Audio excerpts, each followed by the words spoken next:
Phonetics is the study of sounds, but there is a big difference between noise, like those big Yamahas by night, disturbing the old, the baby, and the pregnant, and the singing of birds and beautiful music and speech sounds. So you have noise, sounds, and speech sounds, to be more specific.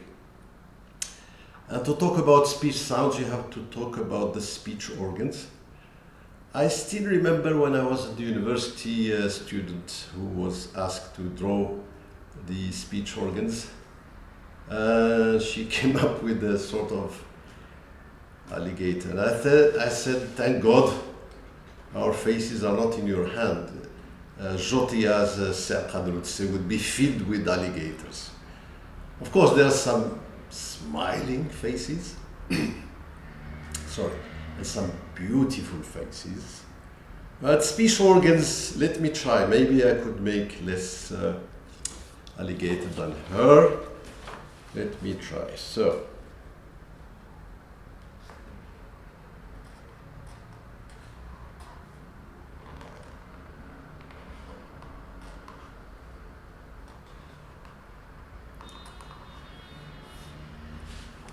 these are, roughly speaking, sketchy speech organs. Not alligator, are they? No, no.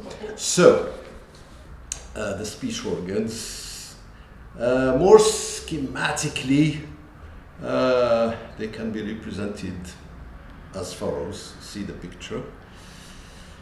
Now, these speech organs have got points of articulation, because as the Arabic proverb says, "Al-yadu al-wahidatu la tusaffiq." You cannot clap hands with one, you have to clap with two hands, or your hand and the table, or your hand the chest, or whatever. And there is, they call them articulated. So we have basically the lower jaw and the upper jaw. One is mobile and one is fixed. The points of articulation or contacts are many. But there is a dialectics between air and sound. Where there is no air, you have no sound. The metaphor I would give is that of a leaf on the water of the river. It goes. But if you put the same leaf on the ground, it will remain still. But now, on the river, the leaf can be either stopped by a rock, or have a friction in a narrow passage, or have a free way.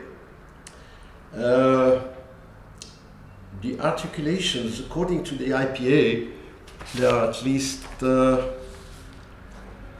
labial, dental, alveolar, post-alveolar, retroflex, palatal, velar, uvular, pharyngeal, and glottal.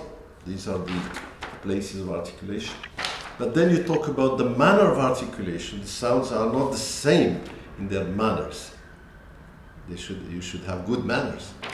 They are either plosives, or nasal, or trill, or tap, or fricative, or lateral, or approximate, or lateral, etc.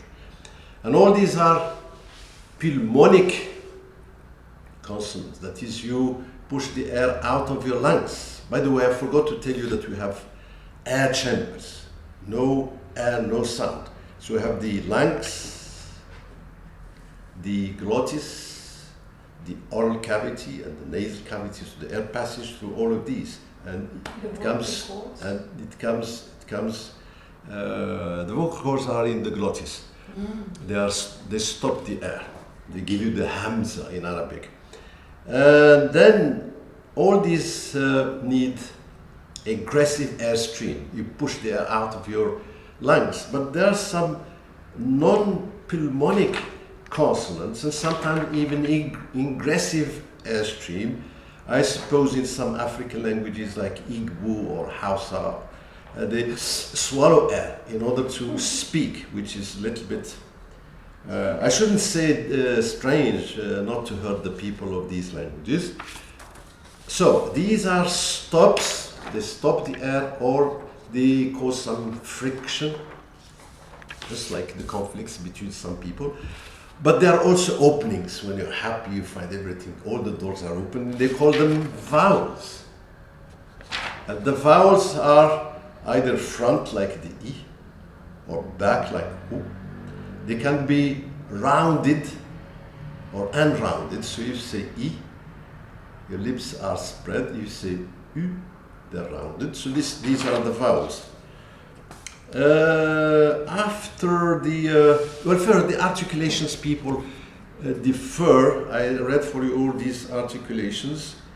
For Sibawayhi, the author of Black Smell, there are other a different number of articulations. For Jazari, there are 17 articulations, and each sound has its distinctive features that makes it different from other sounds. And then the sounds, when they come together, they make you a consonant. So the canonical syllabic structure, for which is universal, is CV, consonant vowel. You close and open your mouth, like you say ba, baba, or mama. But then each language chooses its own syllabic structure. So for instance, in Arabic, you would never find something like Здравствуйте, Russian Здравствуйте. Too many consonants at the beginning. Or like split in English. You can never start with the vowel, it. So العرب لا تبتدئ بساكن ولا تقف على متحرك وشكرا, merci, thank you, dankeschön, dankeschön, dankeschön.